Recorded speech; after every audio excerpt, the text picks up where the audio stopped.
Bonjour à tous, je suis Axel de Apprendre Excel et dans cette vidéo, je vais vous montrer comment créer un graphique en jauge sur Excel. Alors, par exemple, ici, on a un taux de satisfaction client. L'objectif, c'est d'avoir quelque chose de relativement visuel avec une jauge et donc notre indicateur qui va se déplacer en fonction de ce taux de satisfaction. Il faut simplement mettre un taux qui aille de 0 à 100% et notre indicateur va s'ajuster automatiquement. Mais tout d'abord, si vous souhaitez recevoir ce sujet sur Excel avec d'autres exercices, avec sujets corrigés plus vidéos de formation correspondantes, il y a un lien dans la description, vous n'avez qu'à cliquer, saisir votre email et vous recevrez tout ce contenu gratuitement par email. Et pour ceux qui veulent aller plus loin, il y a des formations complètes pour apprendre Excel. Alors, on va repartir depuis le départ, on va définir trois critères, on va repartir sur un graphique de type taux de satisfaction des clients. On peut partir du fait qu'on demande aux clients quelle est pour eux la qualité d'accueil dans un supermarché. Trois choix de réponse. Faible, correct ou satisfaisant.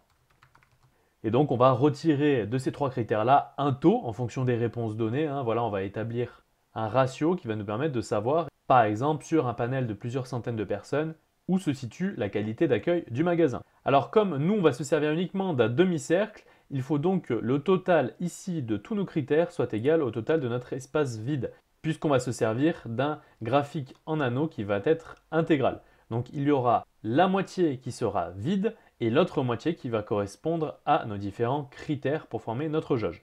Donc ici, on va faire un ensemble vide. Alors pour que ce soit le plus simple, moi je conseille de mettre 100 ici et comme ça au moins vous, la partie à remplir, selon vos différents critères, doit aussi correspondre à 100. Comme ça, vous pouvez faire des pourcentages, c'est relativement facile. Alors nous, ce qu'on va faire, c'est que dans un premier temps, on va diviser chaque tranche en parts égales. Donc comme on a 100%, on va prendre un tiers de 100%, c'est-à-dire 33,33 pour chacune de nos trois tranches. On verra juste après comment automatiser leur calcul en fonction des premiers paramètres. Et il nous faut un deuxième tableau avec donc la valeur de l'indicateur. Donc cette valeur-là, c'est la valeur que l'on va trouver grâce au résultat de notre enquête. Dans notre exemple, satisfaction des clients, on va définir un ratio par rapport au retour qu'on va avoir du panel de clients interrogés et on va en définir donc la valeur de notre indicateur. On peut prendre par exemple peut-être un taux de satisfaction client de 75%. On va prendre aussi la largeur de l'indicateur. Alors ici, tout simplement, la largeur de l'indicateur, ça va être la largeur de notre aiguille, comme vu précédemment. Donc là, on va lui attribuer 2 en largeur. On verra qu'on pourra la modeler. Le but, c'est simplement que ça nous montre clairement où on se situe sur notre jauge. Et ce qu'on va appeler le reste, notre graphique, rappelez-vous, j'ai dit qu'il faisait 200. On a la moitié qui va être vide, la moitié qui va concerner notre jauge. Et donc ici, forcément, le reste, puisqu'on a deux graphiques qui vont s'entrecroiser, un graphique avec notre jauge et un graphique qui va nous permettre de rajouter notre indicateur. Ça, c'est la partie qui concerne notre jauge avec nos trois zones et ça, c'est la partie qui va nous permettre de faire apparaître notre indicateur qui va se déplacer sur la jauge. Donc ici, comme en haut, il faut bien que le total fasse 200. Donc forcément, si j'ai 75 ici et 2 ici, le reste fera 200 moins la valeur de mon indicateur moins la largeur de l'indicateur. On va pouvoir insérer notre graphique. On va aller dans Insertion. On va sélectionner Anneaux. Ici, on va aller dans Sélectionner des données. On va ajouter notre première série de données. On va l'appeler tranche ici, puisqu'on va prendre comme première série notre série de tranches ici. OK. Et on va ajouter une deuxième série de données qui cette fois-ci va être relative à notre indicateur. Et donc les valeurs vont être liées à notre deuxième tableau pour faire apparaître notre indicateur. Et on va appuyer sur OK. On va pouvoir appuyer sur OK. Alors première chose à faire, c'est de venir modifier notre graphique, puisque ici ça nous a mis les deux graphiques sous forme d'anneau. Or, nous on va en mettre un sous forme d'anneau et un sous forme de secteur. Donc on va aller dans le graphique combiné. Le graphique relatif aux tranches, on va bien le mettre sous forme d'anneau. Et le graphique relatif à notre indicateur, on va bien le mettre sous forme de secteur. Puisque c'est lui qui va nous permettre d'afficher, on voit ici, notre indicateur pour se situer sur notre jauge située juste ici. Et il faut bien mettre notre indicateur en axe secondaire puisque c'est lui qui doit apparaître au-dessus. Et on va appuyer sur OK. Alors on voit qu'ici, tout notre graphique est situé sur la droite. Donc il faut venir effectuer une rotation de nos deux graphiques. Au niveau de l'angle, on va mettre 270 qui représente 3 fois 90, c'est-à-dire une rotation de 3 quarts, ce qui va nous permettre de mettre notre graphique ici à l'horizontale. On va faire ça pour notre série de données indicateurs et pour notre série de tranches, d'où l'intérêt de les avoir renommées précédemment. Donc ici, on va faire pareil pour notre série de données qui concerne les tranches. Donc voilà, on voit que tout est bien mis de manière horizontale. Alors nous, ce qu'on veut, c'est uniquement voir apparaître notre aiguille jusqu'ici, qui représente la valeur de notre indicateur. Donc tout le reste, on va pouvoir l'enlever. Alors pour l'enlever, il faut bien aller dans mettre en forme une série de données. On va aller dans remplissage. Alors à chaque fois, on va mettre aucun trait et aucun remplissage. Voilà, donc on voit que derrière notre second graphique en anneau apparaît. On va cliquer sur juste notre petit indicateur, puisque là on a tout mis sans remplissage. Par contre, notre indicateur, on voit bien qu'il se voit, donc on va le remplir et on va le mettre par exemple en noir. On peut se rendre sur notre graphique en anneau qui représente les tranches et on va faire la même chose. Ici, la partie qui est en bas, on n'en a pas besoin. Donc là, pour venir sélectionner uniquement une partie, il faut bien venir donc prendre notre série qui est dessus, c'est-à-dire notre série indicateur, et venir la faire passer ici donc dans option de série en axe principal. Comme ça, elle va passer juste dessous. Comme ça, on va pouvoir venir sélectionner un petit peu toutes les parties que l'on souhaite modifier. Alors celle-ci, on va la mettre en aucun remplissage. Voilà. Celle-ci, on a dit que c'était un graphique avec la première partie qui est faible. Donc là, c'est une partie que l'on va mettre en rouge. Notre deuxième partie, ça va être correct, donc on va la mettre en orange. Et notre dernière partie va être satisfaisante, donc on va la mettre en vert.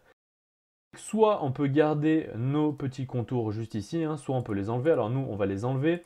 Moi, ce que je conseille, c'est de les garder dans le cas où, par exemple, vous allez mettre un fond. Il faudra simplement enlever les contours liés à la partie juste en bas. Donc voilà, ça permettra de le faire mieux ressortir. Mais nous, on va rester sur un fond blanc. Et donc, on va enlever nos contours. Donc ici, et aucun trait de bordure. Et on va refaire passer notre voyant indicateur en axe secondaire.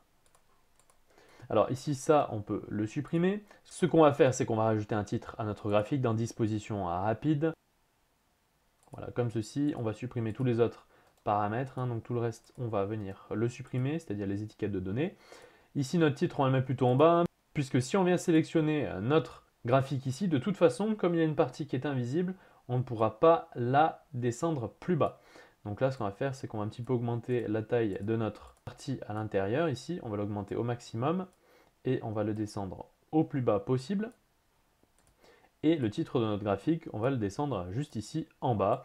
On va l'appeler par exemple « Satisfaction client ». On va le mettre en noir et on va augmenter la taille pour que ce soit un petit peu plus visible. Dans le cas où on souhaite varier la largeur de l'indicateur, on peut le faire grâce à ce paramètre-là. Donc voilà, si on souhaite faire apparaître plus ou moins notre indicateur, c'est ici que l'on va régler la taille, puisque ça va représenter ici une taille de 2 sur 100. Et ici, si on souhaite rajouter une étiquette de données, c'est-à-dire que nous, on veut faire apparaître le nom de chacune des tranches, c'est-à-dire ici, on voudrait faire apparaître faible, correct et satisfaisant. Pour cela, on va venir faire un clic droit, on va retourner dans sélection des données, et ce qu'on va faire, c'est que l'étiquette des axes, ici, il n'a aucun nom, on va venir modifier, et la plage d'étiquette des axes, on va simplement venir la renommer avec nos différentes zones. Donc ici, on veut simplement prendre les paramètres et non la partie vide, parce que la partie vide, on ne veut pas qu'il est marqué vide. Donc on va prendre uniquement les paramètres que l'on souhaite faire apparaître, c'est-à-dire les noms de nos différentes tranches. Et on appuie sur OK, et on va pouvoir les rajouter sur notre graphique. Alors nous, par contre, les étiquettes de données, on ne veut pas les faire apparaître sur notre deuxième tableau, qui représente l'indicateur, mais bien sur notre premier graphique en anneau, puisque c'est dans le premier graphique qu'on a le nom de nos différentes tranches. Donc ici, pour cela, il faut bien refaire passer notre tableau qui concerne notre indicateur en axe principal pour qu'il passe derrière. Comme ça, nous, on peut sélectionner notre graphique avec nos tranches. On va prendre entièrement notre graphique et on va ajouter des étiquettes de données. Alors ici, on a étiquette de données et nous, c'est les légendes de données. C'est-à-dire que nous, on veut faire apparaître les légendes ici qui correspondent à nos différentes tranches. On va les mettre en forme. On ne va pas faire apparaître le pourcentage, on va simplement faire apparaître le nom de la catégorie. On va enlever les bordures et on va enlever le remplissage. Et ce qu'on va faire, c'est qu'on va mettre le texte en blanc. On va tout resélectionner, on va augmenter un petit peu la taille. Par exemple, on va mettre à 11 et on va mettre notre texte en gras. Comme ça, au moins ici, on voit carrément ce à quoi correspondent chacune de nos différentes tranches. Donc ça, ensuite, libre à vous de le rajouter ou non. Ensuite, on va pouvoir sélectionner de nouveau notre graphique. Alors là, lorsqu'on est sur notre graphique de type anneau, pour aller sélectionner notre autre graphique, il suffit simplement de cliquer dessous puisqu'il est en bas. Mais quand c'est le cas, puisque notre graphique en secteur prend toute la place, on est obligé de le refaire passer en axe principal. Mais ici, on peut directement venir sélectionner notre axe qui est juste derrière et le refaire passer en axe secondaire. Aussi, si on souhaite faire varier la taille de notre jauge, ici, peut-être qu'on souhaite qu'elle soit plus épaisse ou alors que les traits soient plus fins, il suffit de recliquer dessus. Donc là, il faut bien faire repasser notre indicateur en axe principal pour que notre graphique en anneau passe devant. Et on va venir donc mettre en forme et modifier la taille du centre juste ici. Donc dans Options de série, lorsque vous sélectionnez votre graphique sous forme d'anneau avec vos différentes tranches, c'est ici que vous allez pouvoir faire varier la taille du centre. Donc plus la taille du centre va être faible en pourcentage et plus les tranches seront épaisses et inversement. Donc ici par exemple si je prends une taille du centre de 70%, forcément ça laissera que 30% de place à la taille de mes différentes tranches. Alors nous ce qu'on va faire c'est que par exemple on va le laisser à 60%. Et on va bien faire repasser notre aiguille juste dessus en le mettant en axe secondaire. Donc voilà, donc nous maintenant ça on n'en a plus besoin, c'était simplement pour vous montrer, on va les supprimer. Alors maintenant si on souhaite rajouter des éléments, par exemple on va faire un graphique avec 5 tranches différentes. Alors si bien évidemment on prend l'exemple de satisfaction des clients, si on rajoute des éléments, comme il y a à chaque fois un seul choix de réponse, et bien forcément notre jauge sera découpée à parts égales. Donc d'où c'est pas ce qui nous intéresse, nous on veut des parts variables et des parts différentes. Par exemple la première part va faire 5%, la deuxième 20%, la troisième 40%, etc. On peut prendre un taux inversé, c'est-à-dire qu'ici plus le taux sera bas et mieux ce sera. Exemple, le taux de retour produit. Donc forcément, moins vous avez de retour et mieux c'est. Si vous avez vendu 100 produits et qu'il y en a seulement 2 qui sont revenus, ça veut dire que vous avez un taux de retour produit de 2%, donc ce qui est excellent. Maintenant, si vous en avez vendu 100 et vous en avez 60 qui reviennent, vous avez 60% de taux de retour client, ce qui est plutôt négatif. Donc ici, on va définir 5 différentes tranches. Pas besoin de les renommer, on va simplement leur donner un numéro pour bien les situer. Voilà, donc on a nos 5 tranches.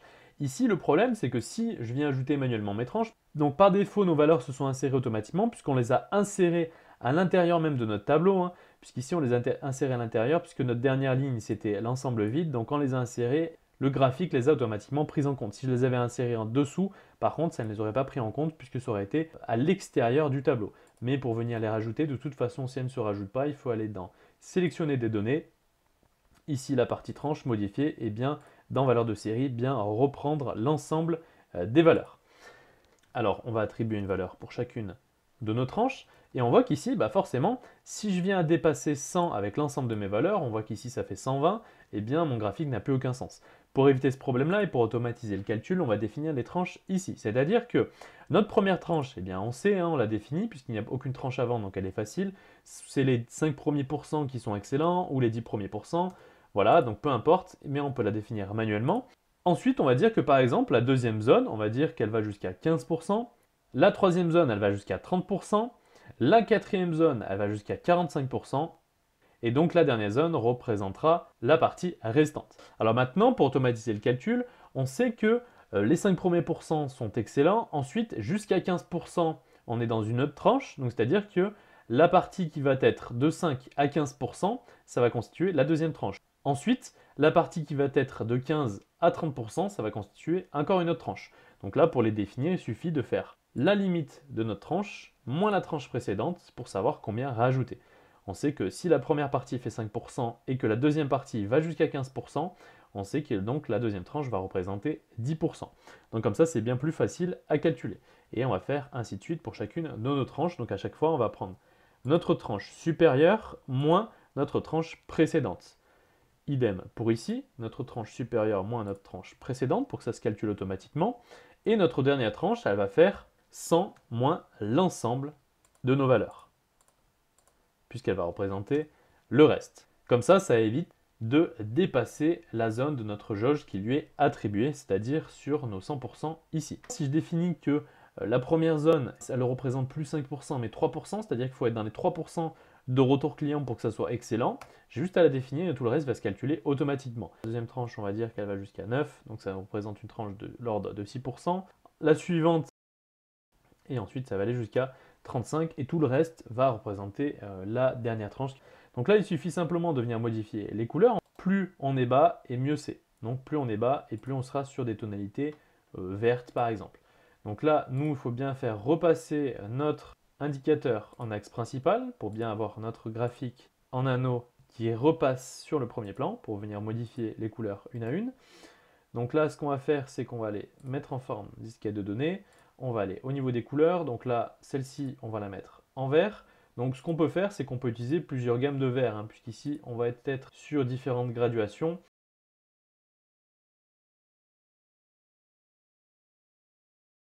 Plus on va vers le haut, plus le taux de retour produit est élevé, et donc plus c'est négatif. Voilà, on peut mettre en orange, et ici, on va le mettre en rouge.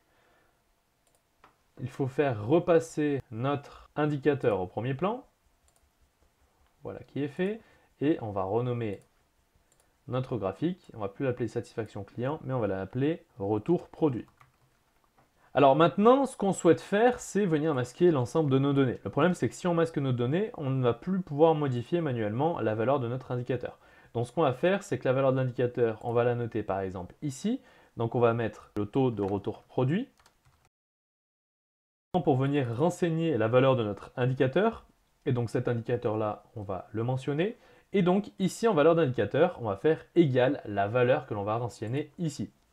Ce qui nous permet de pouvoir venir masquer l'ensemble de nos cellules, hein, puisque ces cellules, eh bien, une fois qu'on a tout paramétré, elles ne nous servent plus à rien. Hein. On va simplement définir ici le taux de retour. Et à part si on souhaite venir changer les différentes tranches, on n'aura pas besoin de retourner sur notre tableau. Donc on va pouvoir masquer l'ensemble de nos colonnes. Alors ici, le graphique disparaît. Il faut retourner dans sélection des données et bien prendre en compte les cellules masquées et cellules vides. Même si les cellules sont masquées, il faut bien les afficher dans notre graphique. Donc voilà, il faut bien aller dans cellules masquées, afficher et OK. Il ne reste plus qu'ensuite à repositionner notre graphique, à modifier sa taille. Donc, ce qu'il faut faire, c'est qu'il faut venir donc réduire la largeur ici de notre graphique et à chaque fois venir sélectionner notre graphique et l'augmenter. Donc à l'intérieur, on a notre graphique entier, la taille de notre graphique entier et la taille ici de notre série de données. Donc on va venir agrandir au maximum pour le mettre au plus bas possible, puisque le bas de toute façon on ne peut pas l'enlever puisqu'il représente la moitié de notre graphique qui est sans aucun remplissage et qui nous permet de faire ce graphique sous forme de jauge. Enlever le quadrillage et voilà notre graphique sous forme de jauge. Ne reste plus qu'à modifier notre valeur renseignée dans notre cellule juste ici et notre indicateur va se déplacer en fonction de la valeur renseignée. Donc voilà pour cette vidéo. Je me répète, si vous souhaitez recevoir ce sujet sur Excel avec d'autres exercices, avec sujets corrigés plus vidéos de formation correspondantes, il y a un lien dans la description. Vous n'avez qu'à cliquer, saisir votre email et vous recevrez tout ce contenu gratuitement par email. Et pour ceux qui veulent aller plus loin, il y a des formations complètes pour apprendre Excel. J'espère en tout cas que cette vidéo vous aura été utile et quant à nous, on se dit à la prochaine.